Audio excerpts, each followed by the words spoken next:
همه شما و هموطنان برون مرزیمان را به افتخار روز وحدت ملی که یکی از جشن‌های مهم دوران صاحب استقلالی کشورمان می باشد صمیمانه تبریک می گویم. تأمین نمودن صلح و آرامی، ثبات سیاسی و وحدت ملی که از اجلاسی 16 شورای عالی مملکت سرچشمه میگیرد، برای قطع مخالفت مسلحانه و جنگ و خونریزی سرجمعی ملت تاجیک به وطن برگردانیدن گریزه ها، بنیاد دولت دموکراتی، حقوق بنیاد و دنیوی و تأسیس نظام حقوقی عدالت پیشه اساس مستحکم گذاشت. محض به همین خاطر مسئله وحدت ملی به یکی از ارزش‌های والای جامعه ما تبدیل یافته برای مردم شریف تاجیکستان قدر و قیمت بلند دارد.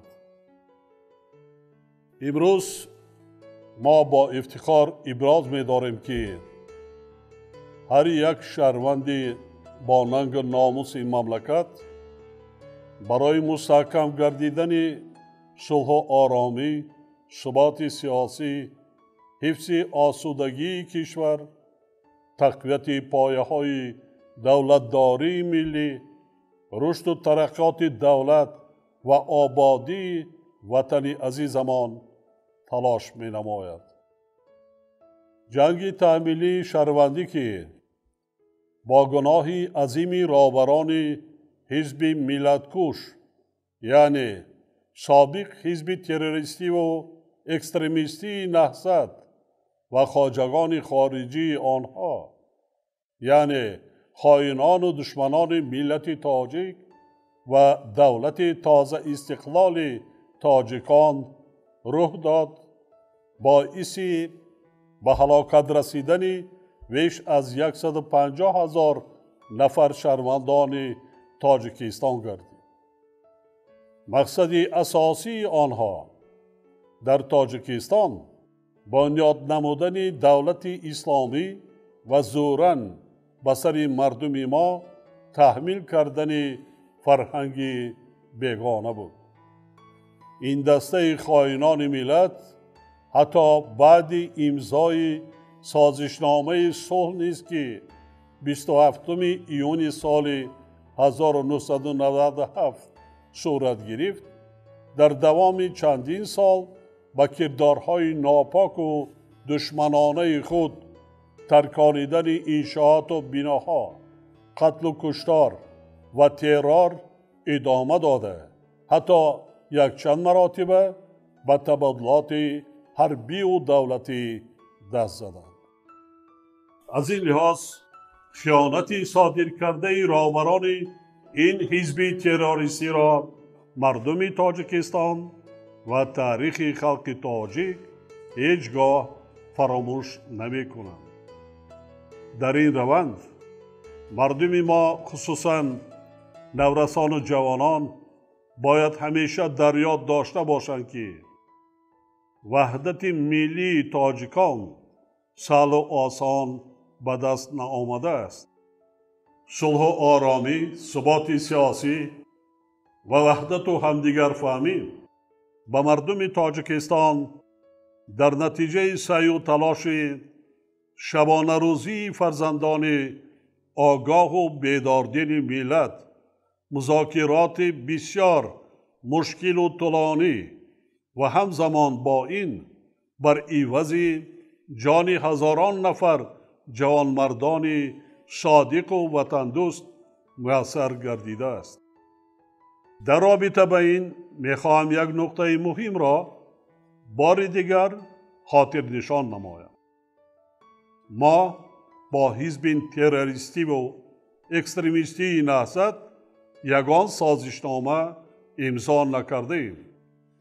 حکومت مملکت سازشنامه عمومی استقرار صلح و رضایت ملی در تاجیکستان را با اتحاد نیروهای مخالفین به امضا رسانیده است.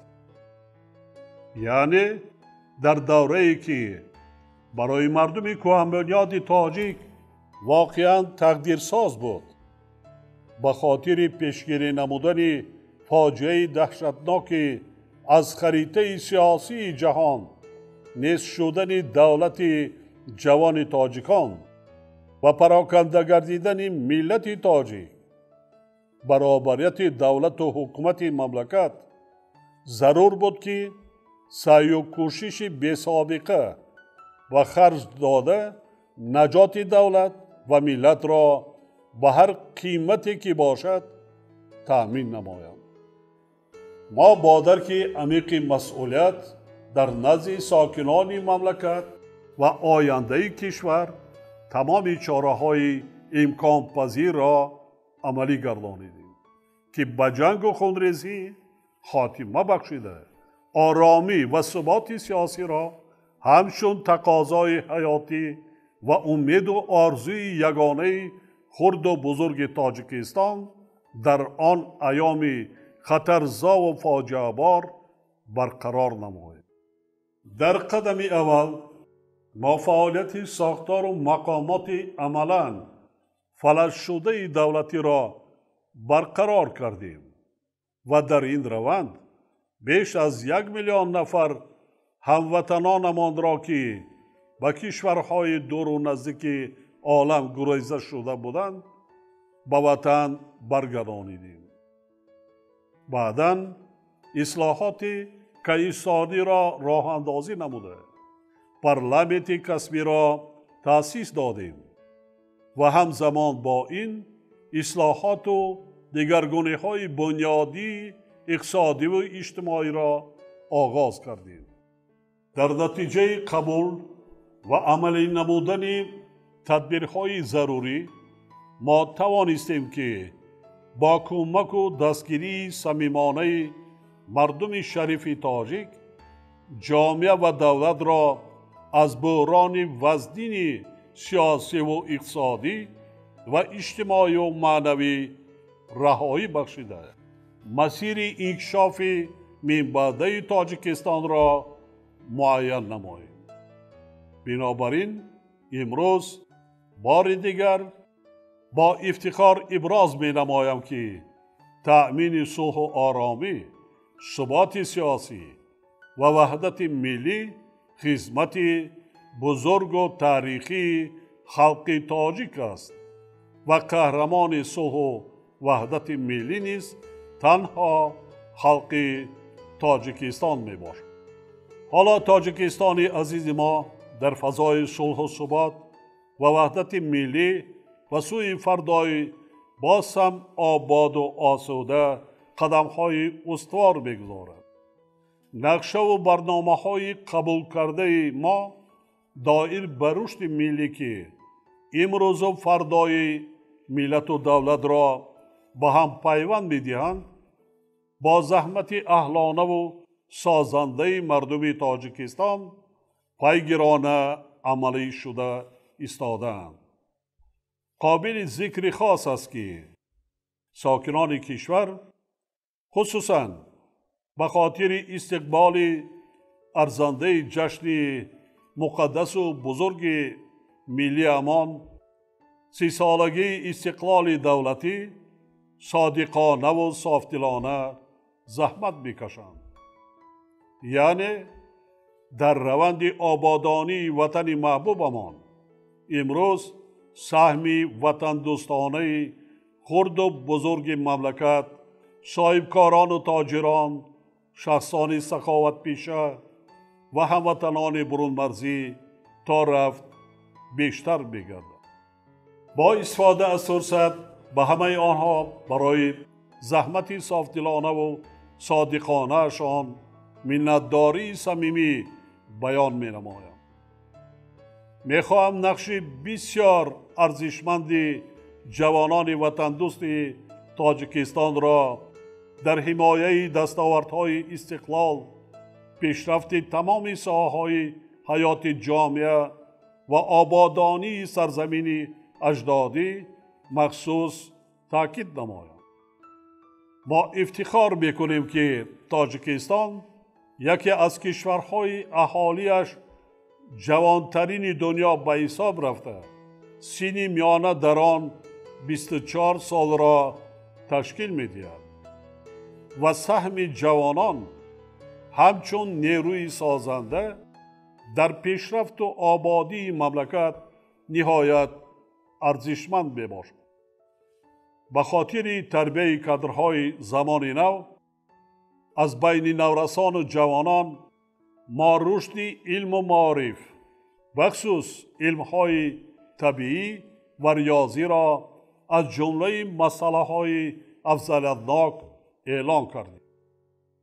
چونکه آینده آباد تاجیکستان از رشد علمهای ذکر شده وابسته است و پیشرفت کشور در دست کادرهای زمان نو یعنی متخصصان سطح بلندی کسبی می باشد.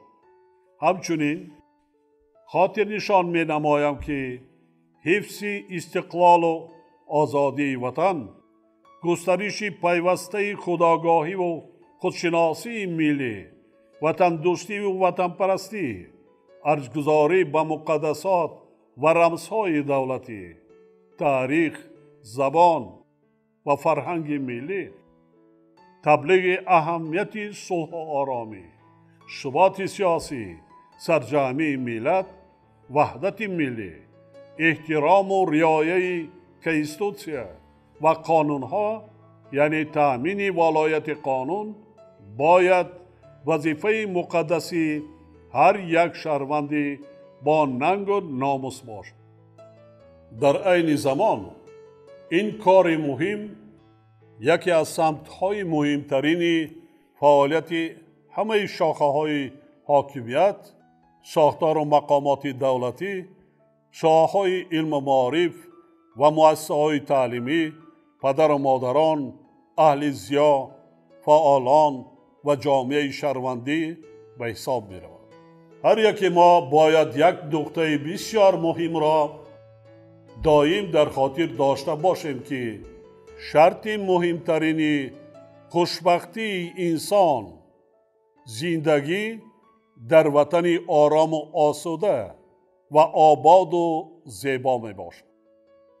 و اگر در مملکت صلح و آرامی، ثبات سیاسی، سرجامی ملت و وحدت ملی حکم فرما باشد، تمام نیت و هدفهای نیک و نقشه و برنامه ها اجرا می گردند و همه مسئله و مشکلات اقتصادی و اجتماعی به تدریج برطرف کرده می شود.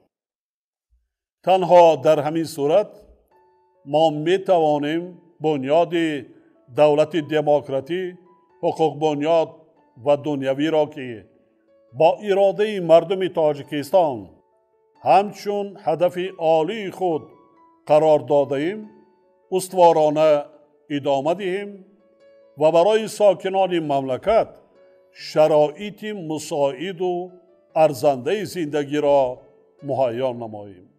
بار دیگر تاکید می سازم که ساخت دولتداری تاجیکستان یعنی ماهیت دموکراتی، حقوق بنیادی، دنیوی و اجتماعی دولت تغییر ناپذیر می باشد. زیرا آن با میل و اراده خلق تاجیکستان انتخاب و در کنستیتوسیا درج گردیده است.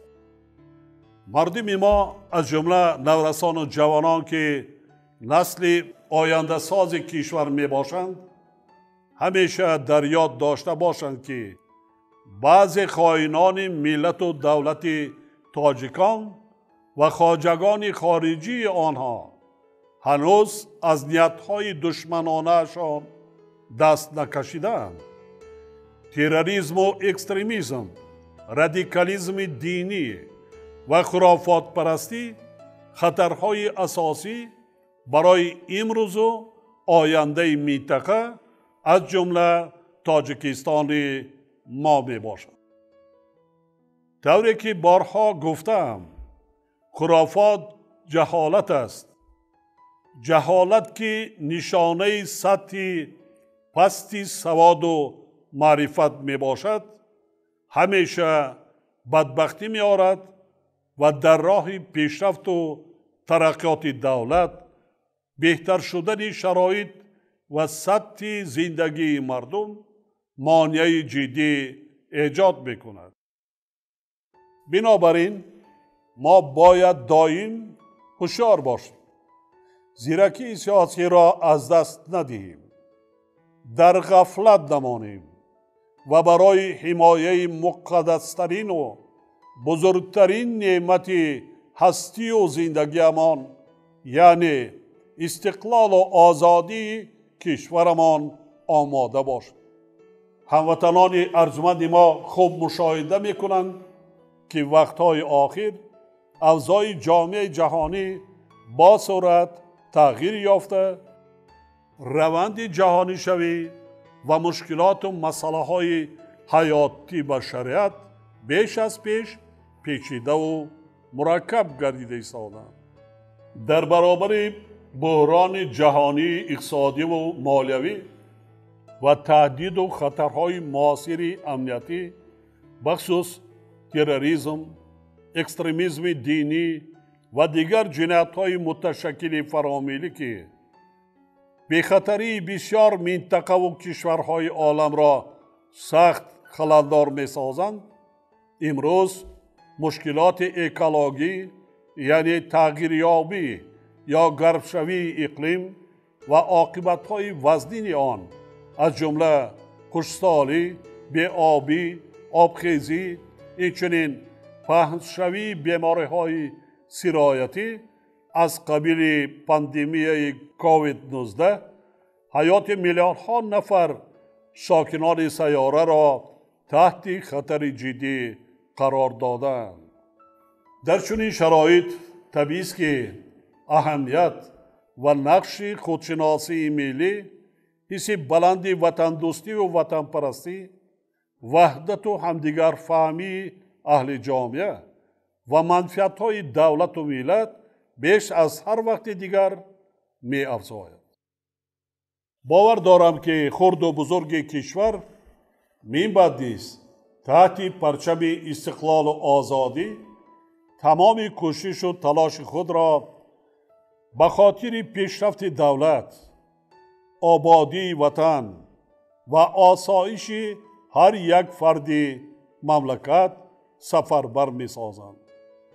بار دیگر کل مردم شریف تاجیکستان و هموطنان برون مرزیمان را با افتخار روز وحدت ملی تبریک گفته با هر یک ساکن کشور پیش از همه سلامتی، صلح و آرامی، اقبال بلند، فیض و برکت و به تاجیکستان محبوبمان وحدت جاودانه آرزو می نمایم. جشن وحدت ملی مبارک باشد هموطنان عزیز.